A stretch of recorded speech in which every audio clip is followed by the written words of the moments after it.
الشیطان الرجیم بسم اللہ الرحمن الرحیم الف لام میم ذالک الکتاب لا ریب فیہ ھدی للمتقین الذین یؤمنون بالغیب ویقیمون الصلاة ومما رزقناہم ینفقون والذین یؤمنون بما انزل الیک وما انزل من قبلک وبالآخرۃ ھم یوقنون اولئک علی ھدی من ربہم واولئک ھم المفلحون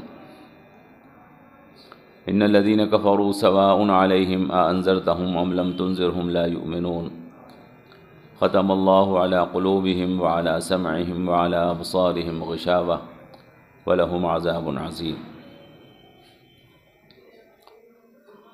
اللہ کے نام کے ساتھ شروع جو رحمان ہے اور رحیم ہے۔ الف لام میم، وہ کتاب کوئی شک نہیں ہے اس میں، ہدایت ہے وہ متقیوں کے لیے جو غیب پر یقین رکھتے ہیں اور نماز قائم کرتے ہیں، اور جو ہم نے ان کو روزی عطا کی ہے اس میں سے خرچ کرتے ہیں، اور وہ جو ایمان رکھتے ہیں اس چیز کے اوپر جو نازل کیا گیا ہے آپ کی طرف اور جو نازل کیا گیا آپ سے پہلے، اور وہ آخرت کے اوپر یقین رکھتے ہیں۔ یہی وہ لوگ ہیں کہ جو ہدایت پر ہیں اپنے رب کی جانب سے، اور یہی وہ لوگ ہیں کہ جو فلاح پانے والے ہیں۔ بے شک وہ لوگ جنہوں نے کفر کیا، برابر ہے آپ ان کو ڈرائیں یا آپ ان کو نہ ڈرائیں، وہ ایمان نہیں لائیں گے۔ اللہ نے ان کے دلوں پر مہر لگا دی ہے اور ان کے کانوں پر اور ان کی آنکھوں کے اوپر پردہ ہے، اور ان کے لیے بہت بڑا عذاب ہے۔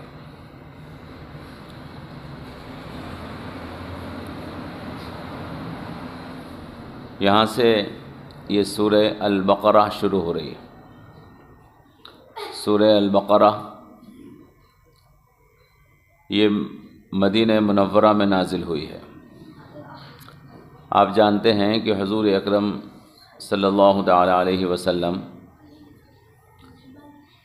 13 برس شروع کے مکہ مکرمہ میں رہے نبوت کے بعد، اور 10 برس آخر کے آپ مدینہ منورہ میں رہے۔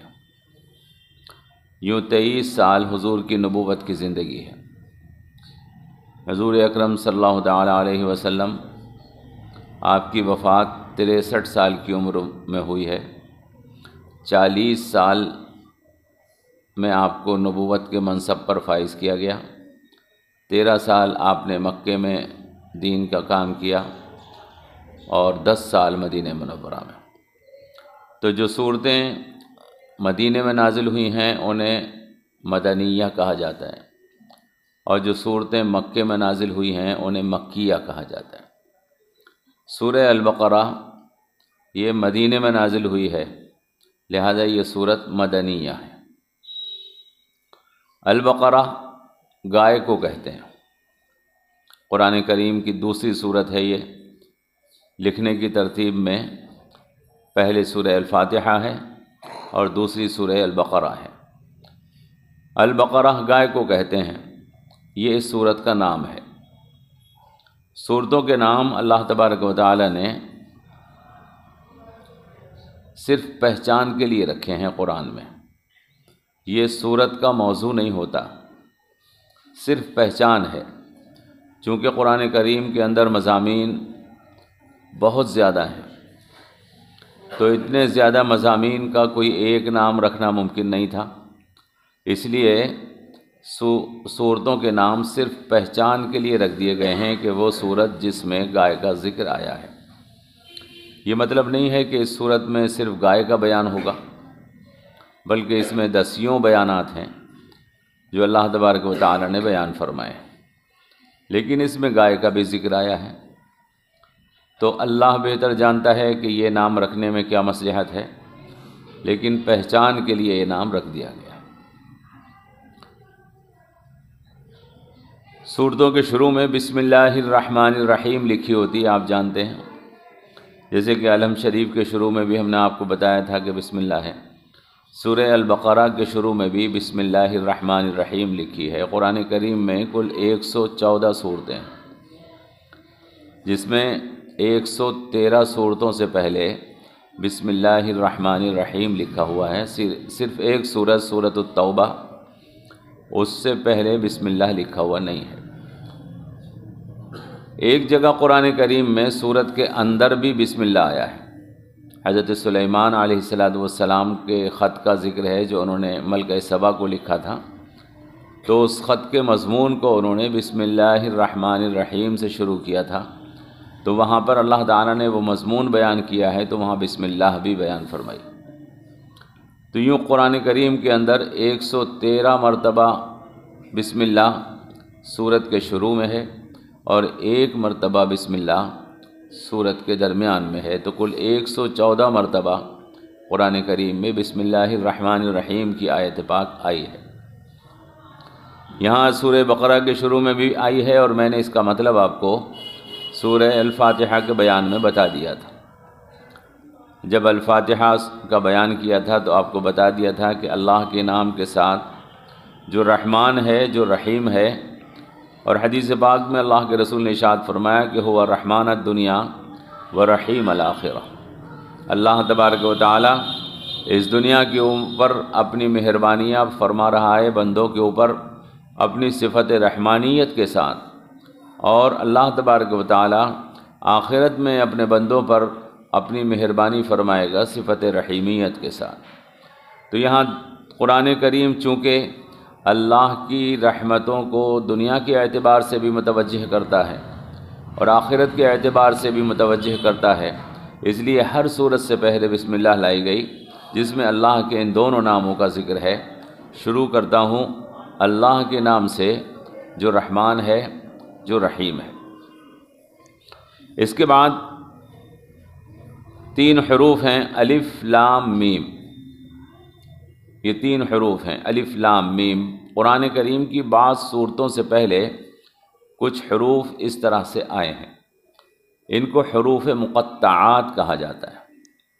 حروف مقطعات کا مطلب یہ ہے کہ یہ حروف الگ الگ پڑھے جاتے ہیں، اس کو علم نہیں پڑھا جائے گا، بلکہ الف الگ پڑھا جائے گا، لام پورا الگ پڑھا جائے گا، اور میم الگ پڑھا جائے گا۔ چونکہ ان کو الگ الگ پڑھا جاتا ہے اس لیے ان کا نام ہے مقطعات، یعنی الگ الگ حروف۔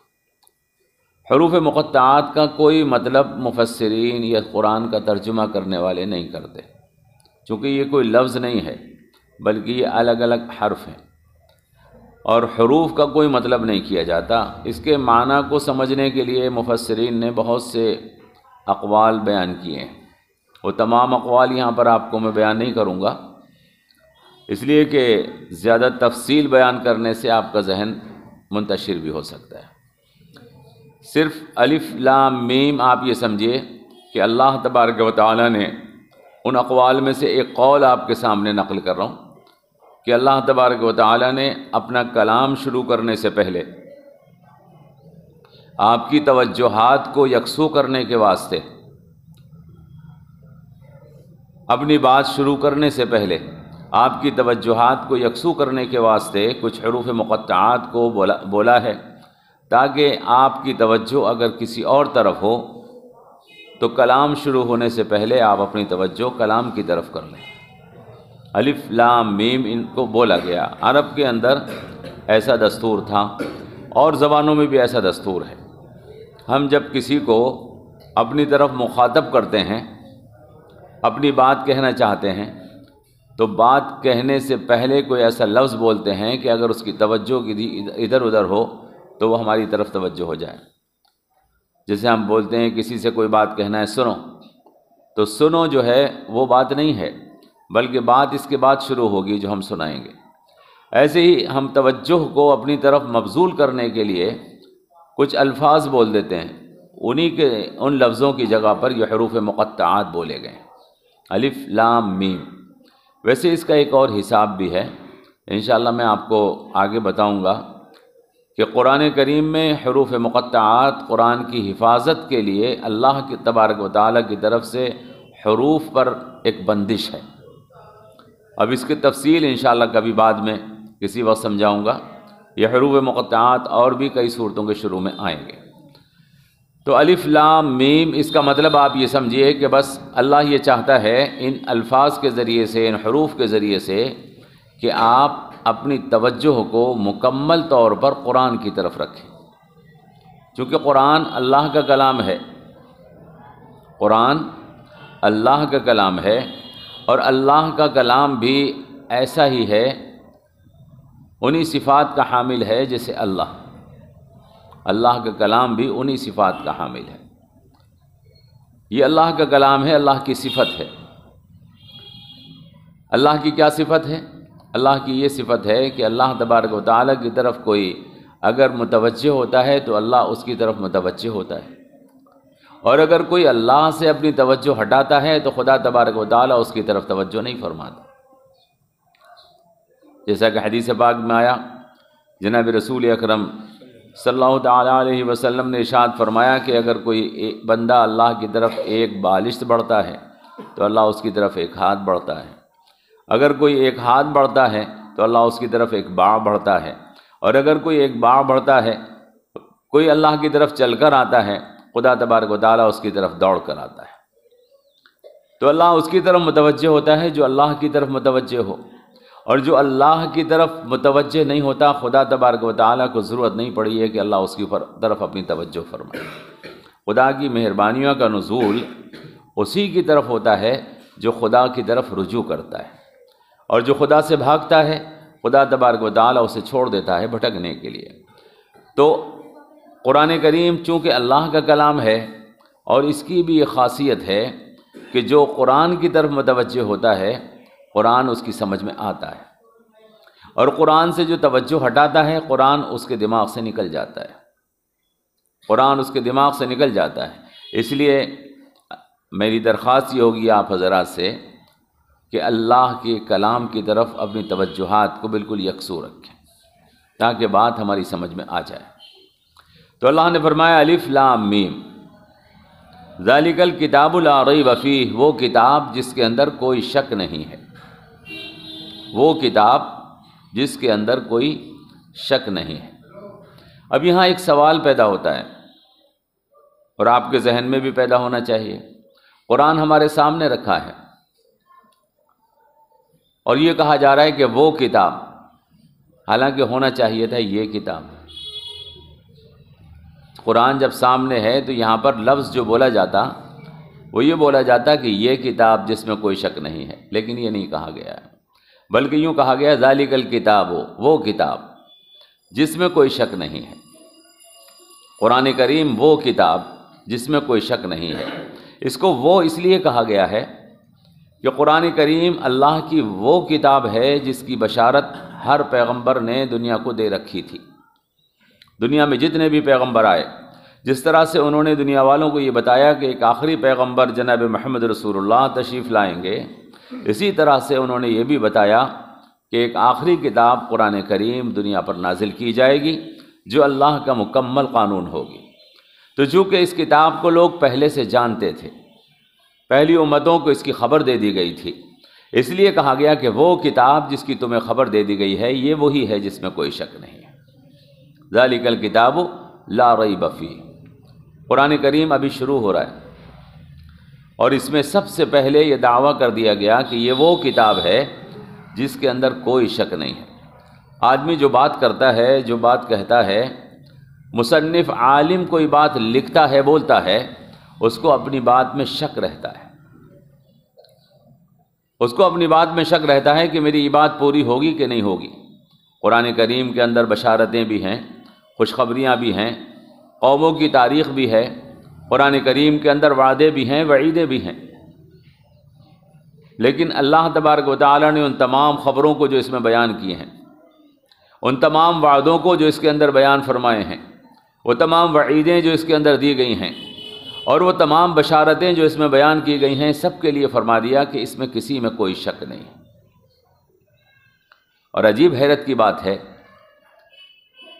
کہ 1400 برس قرآن کریم کو نازل ہوئے ہو گئے ہیں، کتابیں ہم نے بہت سی پڑھی ہیں، لیکن کتاب 10 20 50 100 برس کے بعد پرانی ہو جاتی ہے۔ اس کی باتیں بہت سی ایسی ہو جاتی ہیں، لوگ سمجھنے لگتے ہیں کہ یہ تو ٹھیک نہیں نکلی۔ دنیا کی واحد کتاب قرآن کریم ہے کہ 1400 برس سے زیادہ اس کتاب کو نازل ہوئے ہو گئے، اور ساری دنیا کے شیاطین اس کتاب کے اندر سے کوئی ایسی بات ڈھونڈنے کے لیے بے چین ہیں کہ جو غلط ہو، لیکن آج تک دنیا کی تاریخ میں کوئی بتا نہیں سکا کہ اس کے اندر کوئی ایک لفظ بھی غلط ہے۔ اس کی کسی بات کے اندر کوئی شک پیدا نہیں کر سکا۔ یہ اس بات کا سب سے بین اور واضح ثبوت ہے کہ یہ وہ کتاب ہے کہ جو اللہ نے نازل کی ہے، کہ اللہ کی کسی بات میں کوئی شک پیدا نہیں کر سکتا ہے۔ ذالک الکتاب لا ریب فیہ، آگے فرمایا کہ ھدی للمتقین، یہ ہدایت ہے متقیوں کے لیے۔ یہاں پر ایک متقین کا لفظ آیا ہے۔ ساری باتیں تو ابھی میں آپ سے عرض کر رہا ہوں کہ نہیں بتا سکتا، انشاءاللہ آپ کو بتاؤں گا کہ متقین کون لوگ ہوتے ہیں۔ آپ بھی اگر چاہیں تو متقی بن سکتے ہیں۔ آپ بھی متقی کوئی الگ سے پیدا نہیں ہوتے ہیں، متقی ہم میں سے ہی ہوتے ہیں۔ اگر آپ بھی چاہیں تو متقی بن سکتے ہیں، لیکن متقی بننے کے لیے صرف ایک بات کا ارادہ کرنا ضروری ہے۔ اگر آپ سچے دل سے ایک بات کا ارادہ کریں تو ابھی اسی مجلس میں ہم سب متقی بن سکتے ہیں۔ اور وہ بات کیا ہے؟ ہم یہ ارادہ کریں کہ ہم کوئی گناہ نہیں کریں گے۔ متقی کے لیے گناہ نہ کرنا ضروری نہیں ہے، متقی کے لیے صرف گناہ نہ کرنے کا ارادہ کرنا ضروری ہے۔ اگر آپ یہ سچے دل سے ارادہ کر لیں کہ ہم کوئی گناہ نہیں کریں گے آج کے بعد سے، تو اللہ تبارک و تعالیٰ آپ کو متقین میں لکھ لے گا۔ اور جو آدمی یہ ارادہ کر لیتا ہے کہ میں گناہ نہیں کروں گا، اگر اس سے کوئی گناہ شیطان کروا دیتا ہے، اگر کسی آدمی سے جس نے یہ ارادہ کر لیا ہے کہ میں گناہ نہیں کروں گا، میں جھوٹ نہیں بولوں گا، میں کسی کو دھوکہ نہیں دوں گا، میں بے ایمانی نہیں کروں گا، میں حلال مال کھاؤں گا، حرام مال نہیں کھاؤں گا، میں نماز میں کوتاہی نہیں کروں گا، میں روزے نہیں چھوڑوں گا، بہت سی عبادتیں ہیں اور بہت سے گناہ ہیں، میں عبادتیں کروں گا اور گناہوں کو چھوڑوں گا۔ جو آدمی یہ ارادہ کر لے وہ متقی ہے۔ لیکن شیطان ہو سکتا ہے کہ کوئی آپ سے مجھ سے گناہ کروائے، تو متقی کی پہچان حدیث پاک میں اللہ کے رسول نے ارشاد فرمائی ہے مومن کہ جب اس سے کوئی گناہ ہو جاتا ہے تو وہ گناہ کے لیے اللہ سے معافی مانگنے کو بے چین رہتا ہے جب تک اللہ سے اس کی توبہ نہ کر لے۔ متقی کی یہ پہچان ہے۔ گناہ اس کے سر کے اوپر ایک بھاری بوجھ کی طرح سے رہتا ہے جب تک وہ اس کو اٹھا کر پھینک نہ دے۔ تو ہم سب بھی متقی ہو سکتے ہیں۔ اللہ تبارک و تعالیٰ نے فرمایا کہ یہ کتاب متقیوں کے لیے ہدایت ہے، یعنی کتاب قرآن کریم سے ہدایت حاصل کرنے کے لیے پہلے ہم سب کو یہ ارادہ کرنا ہوگا کہ ہم گناہ چھوڑنا چاہتے ہیں۔ سماج میں دو طرح کے لوگ رہتے ہیں، ایک وہ لوگ ہیں جنہیں پرواہ نہیں ہے کہ کیا کر رہے ہیں کیا نہیں کر رہے، جنہیں معلوم ہی نہیں ہے، اپنے کیے ہوئے کسی عمل کی فکر ہی نہیں ہے کہ وہ کیسا ہے۔ قرآن کریم سے وہ لوگ ہدایت نہیں پا سکتے۔ قرآن کریم سے ہدایت پانے کے لیے لازمی اور ضروری ہے کہ آدمی یہ ارادہ کرے کہ میں کوئی گناہ نہیں کروں گا، اور گناہ سے نفرت اپنے دل میں بٹھائے۔ اللہ تبارک و تعالیٰ اس قرآن کو ان لوگوں کے لیے ہدایت بنا دیتا ہے۔ فرمایا کہ ھدی للمتقین، اور متقین کون لوگ ہوتے ہیں؟ اللہ نے فرمایا کہ الذین یؤمنون بالغیب، جو غیب پر ایمان رکھتے ہیں، جو غیب پر یقین رکھتے ہیں۔ ہمارے ساتھ دو طرح کی چیزیں ہیں، ایک وہ چیزیں جو ہم آنکھ سے دیکھتے ہیں، عقل سے سمجھ لیتے ہیں، ہاتھ سے چھو لیتے ہیں، ناک سے سونگھ لیتے ہیں، کان سے سن لیتے ہیں، یہ چیزیں جس کو ہم زبان سے چکھ لیتے ہیں، ایک طرح کی یہ چیزیں ہیں۔ اور ایک وہ چیزیں ہیں جسے ہم نہ آنکھ سے دیکھ سکتے ہیں، نہ کان سے سن سکتے ہیں، نہ ناک سے سونگھ سکتے ہیں، نہ منہ سے چکھ سکتے ہیں، اور نہ ہاتھوں سے پکڑ سکتے ہیں۔ ایسی چیزیں بھی ہیں دنیا کے اندر، بہت سی چیزیں ایسی بھی ہیں۔ اور ایسی چیزوں کی مثال جو دی جاتی ہے وہ روح سے دی جاتی ہے۔ ہمارے جسم میں روح موجود ہے، ہم روح کو دیکھ بھی نہیں سکتے، ہم روح کو پکڑ بھی نہیں سکتے، ہم روح کو سن بھی نہیں سکتے، ہم روح کو سونگھ بھی نہیں سکتے، ہم روح کو چکھ بھی نہیں سکتے۔ جو پانچوں حواس ہیں ہمارے، ان حواس سے ہم روح کو نہیں جان سکتے، لیکن ہمیں روح کو ماننا پڑتا ہے۔ روح ہم سے غائب ہے لیکن اسے ماننا پڑتا ہے۔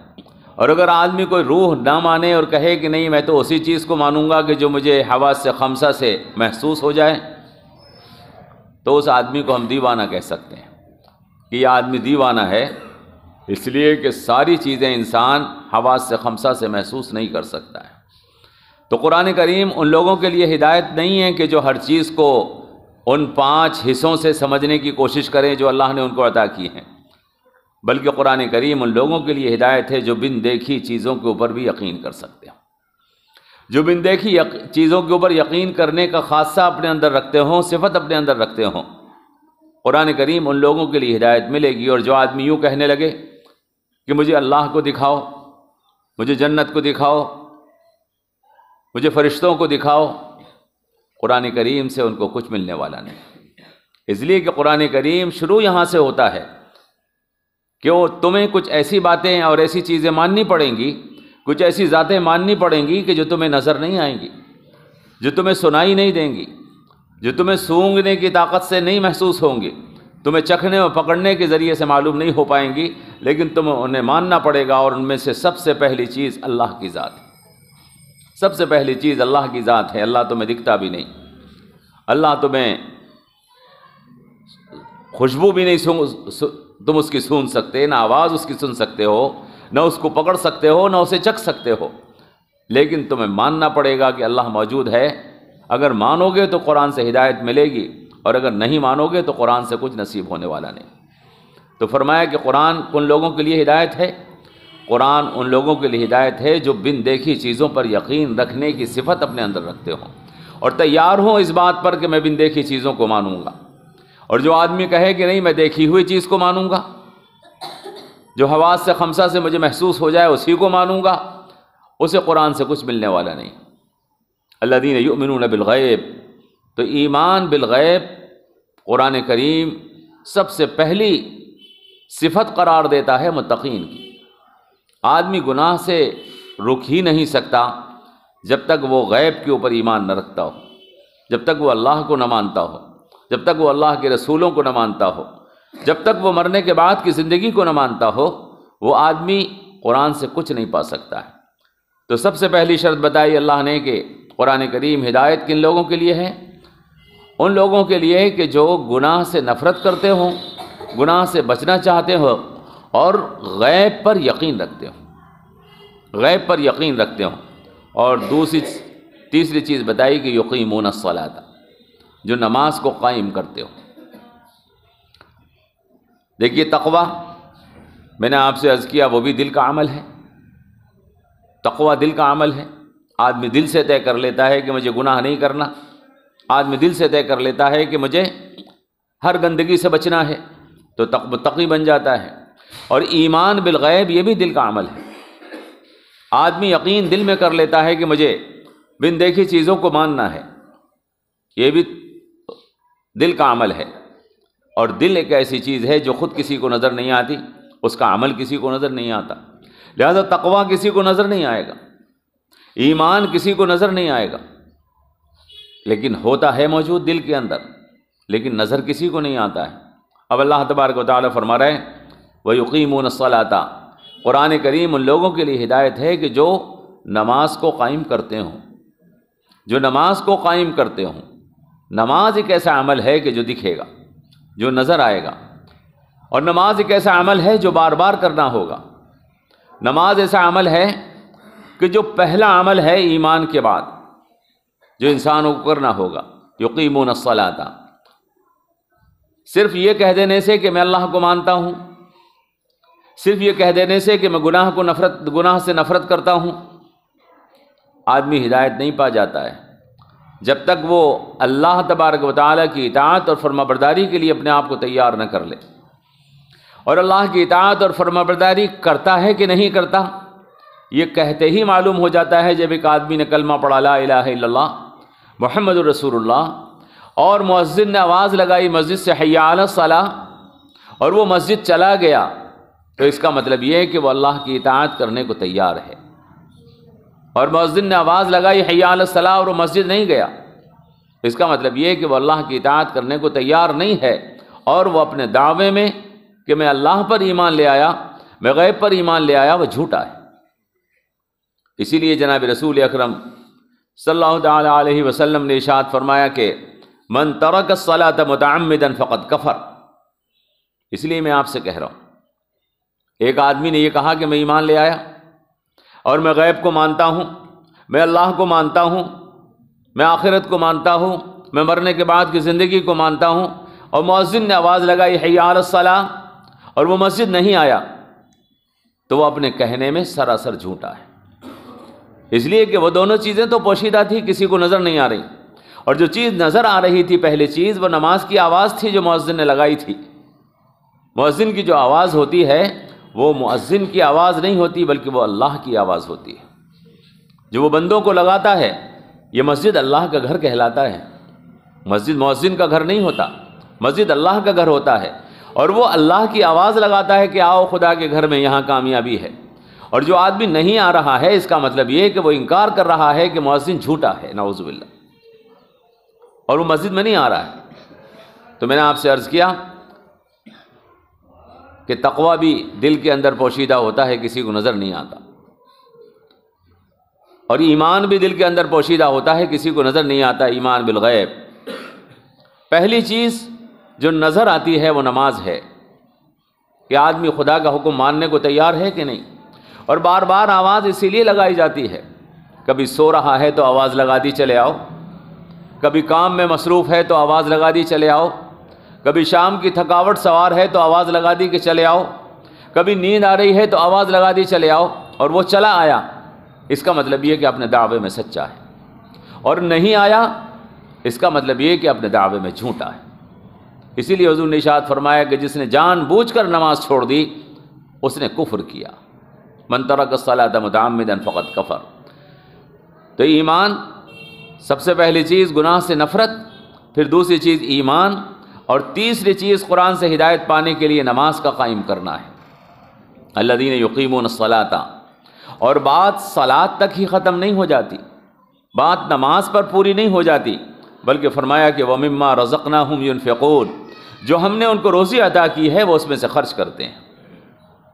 مال انسان کے دل کے اندر ایک ایسی چیز ہے کہ جس کی محبت رکھی گئی ہے، مال ایک ایسی چیز ہے جس کی محبت رکھی گئی ہے، اور اگر مال کوئی آدمی کسی جگہ خرچ کرتا ہے تو وہیں خرچ کرتا ہے جس کے لیے وہ سچا ہوتا ہے۔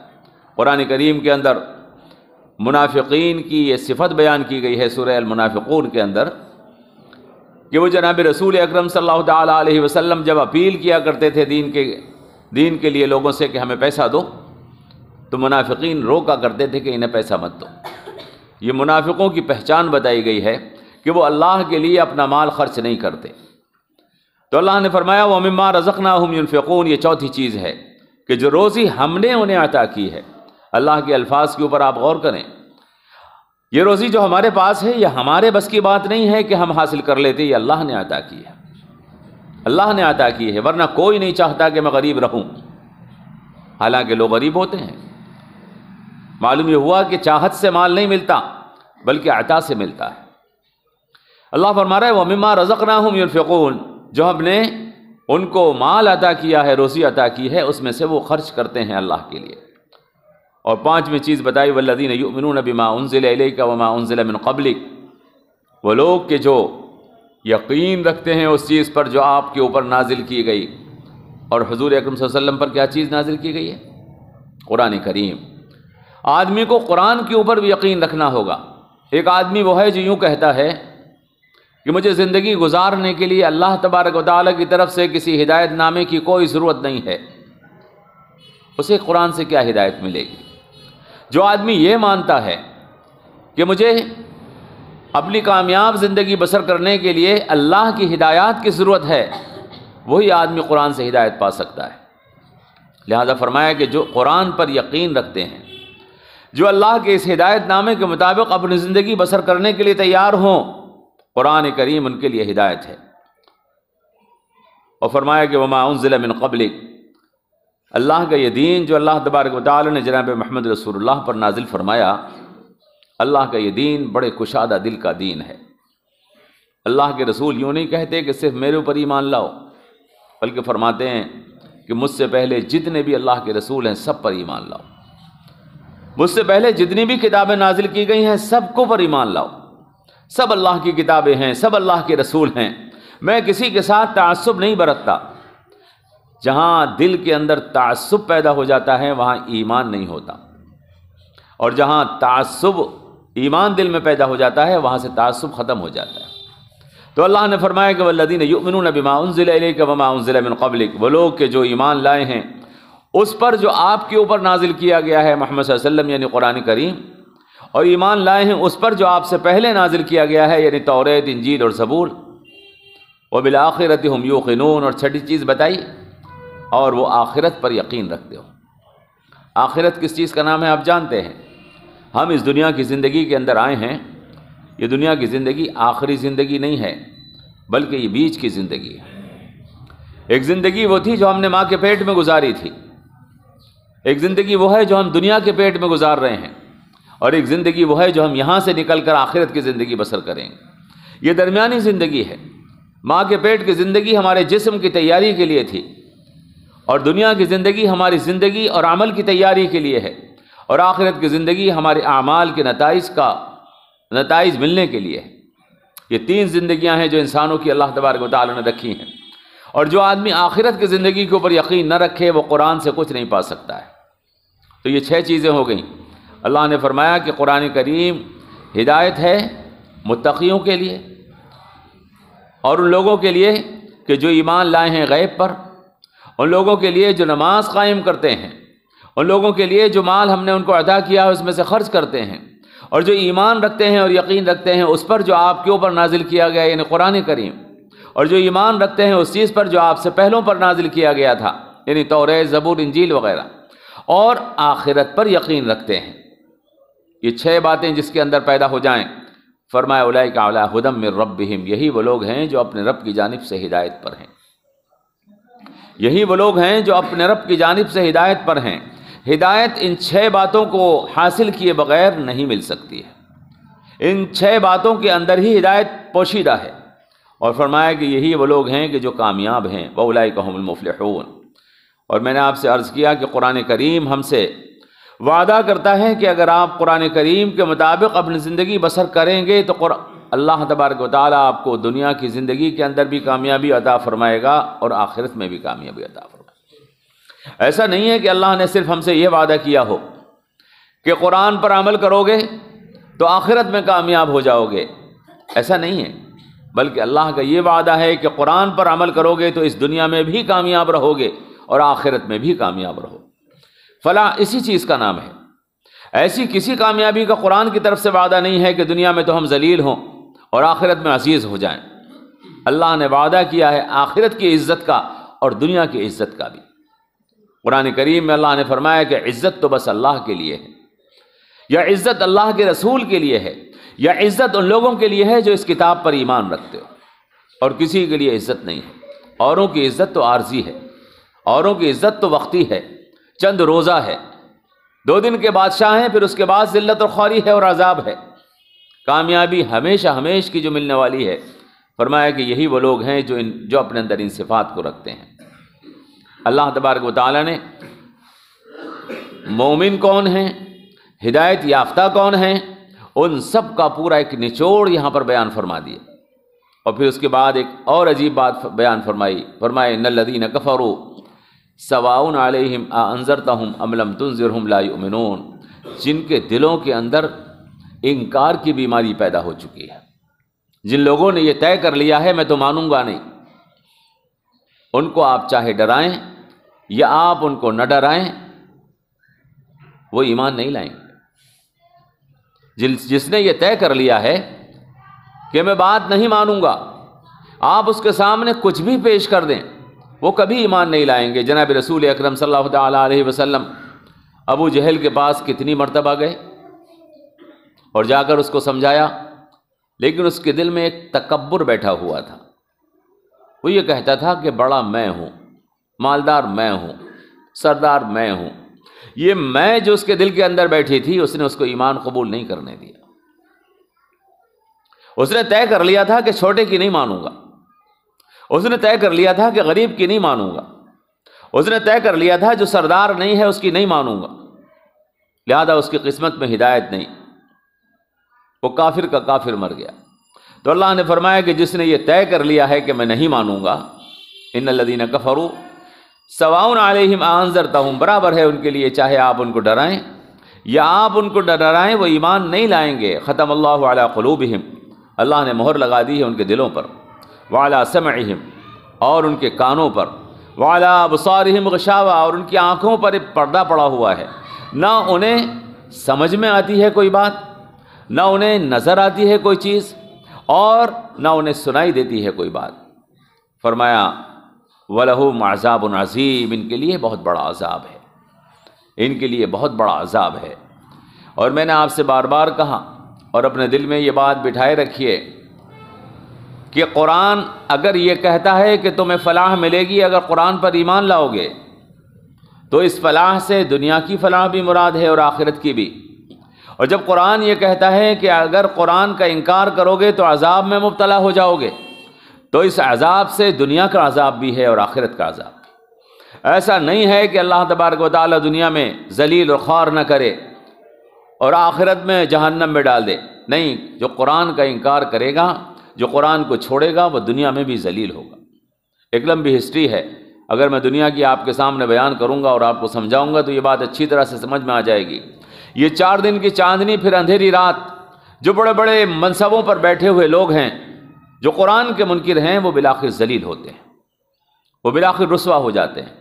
تو اللہ نے فرمایا کہ وَلَهُمْ عَذَابٌ عَظِيمٌ، ان کے لیے بہت بڑا عذاب ہے۔ اللہ سے دعا کیجیے اللہ تبارک و تعالیٰ ان 6 صفات کو ہمیں اپنے اندر پیدا کرنے کی توفیق عطا فرمائے، تاکہ قرآن ہمارے لیے ہدایت بن جائے۔ اللہ کا ہمارے پر بہت بڑا انعام ہے کہ اللہ تبارک و تعالیٰ نے آپ کو قرآن سننے کا شوق عطا فرمایا ہے۔ خدا اپنے گھر اسی کو بلاتا ہے، اپنا کلام اسی کو سناتا ہے جس سے خدا کو محبت ہے، اور جس سے خدا کو محبت نہیں ہے، خدا تبارک و تعالیٰ نہ اسے اپنے گھر میں آنے کی توفیق دیتا ہے، نہ اپنی بات سننے کی توفیق دیتا ہے۔ اللہ سے دعا کیجئے کہ جب اللہ کو ہم سے محبت ہے اور اس نے ہمیں اپنے کلام سے لگایا ہے، اپنے گھر پہ بلایا ہے، تو خدا اس کے اوپر یقین کرنے کی بھی ہمیں توفیق عطا فرمائے۔ کوئی سوال ہو تو کر لیجئے، اور ہماری ماں بہنیں جیسا کہ مجھے بتایا گیا تھا کہ وہ سن رہی ہیں، اگر وہ بھی سوال کرنا چاہیں تو پرچے پر لکھ کر بھیج سکتی ہیں، ہم انشاءاللہ ان کا جواب دیں گے۔ آپ حضرات بھی کوئی سوال کرنا چاہیں تو کیجئے، انشاءاللہ کوشش کریں گے جواب دیں گے۔ جی فرمائیے۔ قرآن مجید کا پڑھنا مسلمانوں کے لیے کیسا ہے؟ فرض ہے، سنت ہے، واجب کیا ہے؟ اس کا سمجھ کے پڑھنا۔ قرآن کریم، ہاں آپ پوچھ رہے ہیں کہ قرآن کریم کا پڑھنا مسلمانوں کے لیے کیسا ہے، فرض ہے، واجب ہے، سنت ہے، یا اس کو سمجھ کر پڑھنا کیسا ہے، یہی معلوم کیا نا؟ قرآن کریم ہمارے لیے پڑھنا، قرآن کریم کا دیکھنا، قرآن کریم کو چھونا، قرآن کریم کو سننا، قرآن کریم کا سمجھنا، قرآن کریم پر عمل کرنا، یہ سب ہمارے لیے ہے۔ اس سب پر اللہ تبارک و تعالیٰ کی طرف سے ثواب ہے، اجر ہے، اللہ کی طرف سے جنت کا وعدہ ہے۔ اگر ہم قرآن کریم کو صرف چھو ہی لیں احترام اور تقدس کے ساتھ باوضو، تو اس کا بھی ثواب ہے۔ ہم اس کے حروف کو کھول کر دیکھ بھی لیں، اگر ہم پڑھ نہیں سکتے، خالی اس کے اوپر نظر ڈال لیں، تو یہ بھی اللہ کی طرف سے۔ ہم قرآن کو اللہ کی کتاب مانتے ہیں، اور قرآن سے ہمیں محبت ہے اس لیے کہ ہم نے خدا کو نہیں دیکھا، اس کے کلام کو دیکھا ہے، لہذا اس کے ساتھ کسی بھی قسم کا تعلق ہم رکھیں گے وہ ہمارے لیے اجر و ثواب کا اور کامیابی کا باعث ہوگا۔ رہ گئی بات اس چیز کی جو آپ نے پوچھا کہ وہ فرض ہے، واجب ہے یا سنت ہے، تو علم کا حاصل کرنا، حدیث پاک میں آیا کہ طلب العلم فریضۃ علی کل مسلم، علم کا حاصل کرنا ہر مسلمان کے اوپر فرض ہے۔ تو قرآن کریم پڑھنا بھی علم ہے، اس کے حروف کو دیکھنا بھی علم ہے، اور اس کا سمجھنا بھی علم ہے۔ تو جس درجے کی آپ کو ضرورت ہوگی اسی درجے کی فرضیت ہوگی۔ یہ آپ نے جو سوال کیا، چونکہ ایک اختلافی موضوع بنایا جا رہا ہے اس کو اس زمانے میں نے اسی لیے آپ کے سوال کے اوپر تھوڑا سا مجھے مسکراہٹ آئی کہ اس کو اختلافی موضوع بنایا جا رہا ہے اور دو گروہ آپس میں ٹکرا رہے ہیں۔ ایک عالم صاحب نے یہ کہہ دیا ہے کہ قرآن کو سمجھ کر پڑھنا فرض ہے، اور بغیر سمجھے پڑھنے سے قرآن کوئی فائدہ حاصل نہیں ہوتا قرآن سے۔ یہ بات صحیح نہیں ہے۔ حدیث پاک میں جناب رسول اکرم صلی اللہ تعالیٰ علیہ وسلم نے ارشاد فرمایا ہے کہ اگر کوئی، اب یہ حروف مقطعات آئے ہیں، اگر کوئی الف ایک حرف قرآن کا پڑھتا ہے تو اللہ اس کو 10 نیکیاں عطا فرماتا ہے۔ الف حرف ولام حرف ومیم حرف، حدیث یہ ہے۔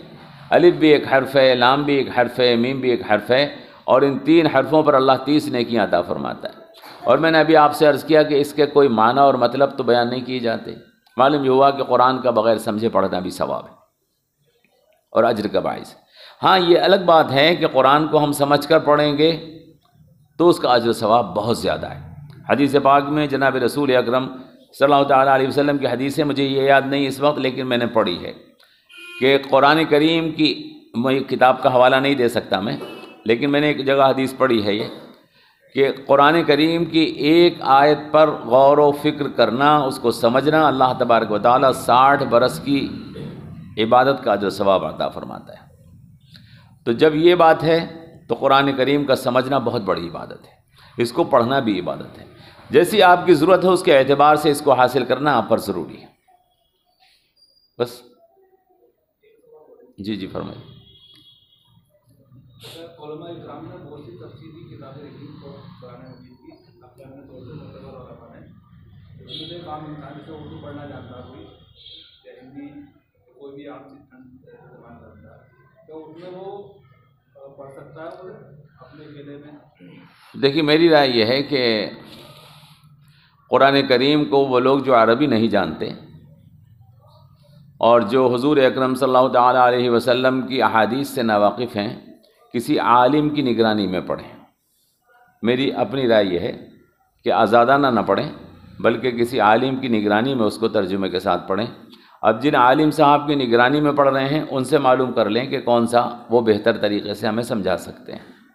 آزادانہ طور پر ایک آدمی جو سیرت پاک سے واقف نہیں ہے اور جو آدمی قرآن کریم کی بعض نزاکتوں سے واقف نہیں ہے، حضرت عبداللہ ابن مسعود صحابی ہیں، انہوں نے حدیث پاک میں آیا کہ ایک صاحب کو مسجد میں بیان کرتے ہوئے دیکھا تو پوچھا کہ یہ جو صاحب قرآن کا بیان کر رہے تھے، وہ پوچھا کہ یہ ناسخ اور منسوخ کو جانتے ہیں؟ حضرت عبداللہ ابن مسعود صحابی ہیں، انہوں نے پوچھا کسی سے کہ یہ صاحب جو بیان کر رہے ہیں یہ ناسخ منسوخ کو جانتے ہیں؟ تو انہیں بتایا گیا کہ نہیں، یہ نہیں جانتے۔ حضرت عبداللہ ابن مسعود نے فرمایا کہ یہ خود بھی گمراہ ہے اور دوسروں کو بھی گمراہ کرے گا۔ تو اس لیے میری رائے یہ ہے کہ قرآن کریم کا مطالعہ اگر آپ کو کرنا ہے تو کسی عالم کی نگرانی میں کریں، ایسے لوگ جو خود سیرت کو اور قرآن کے علوم کو ناواقف ہوں، ورنہ بہت ساری جگہ وہ پھنس جائیں گے اور پریشانی ہوگی۔ جی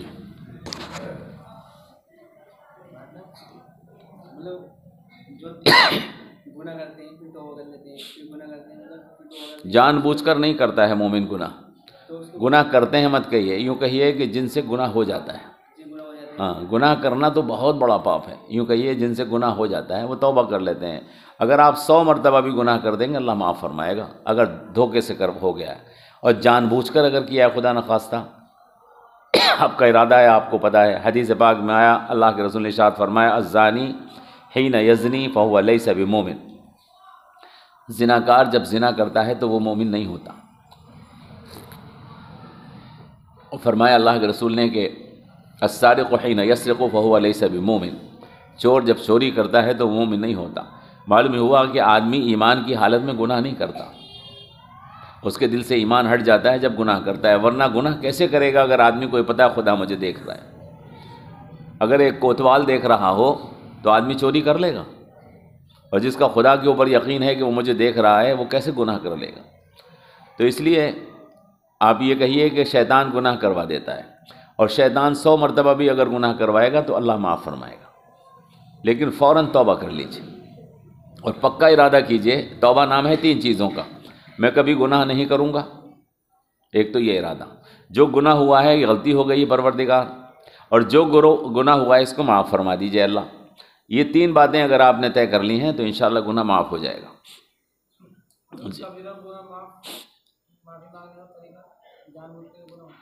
جان بوجھ کر گناہ مومن نہیں کرتا ہے۔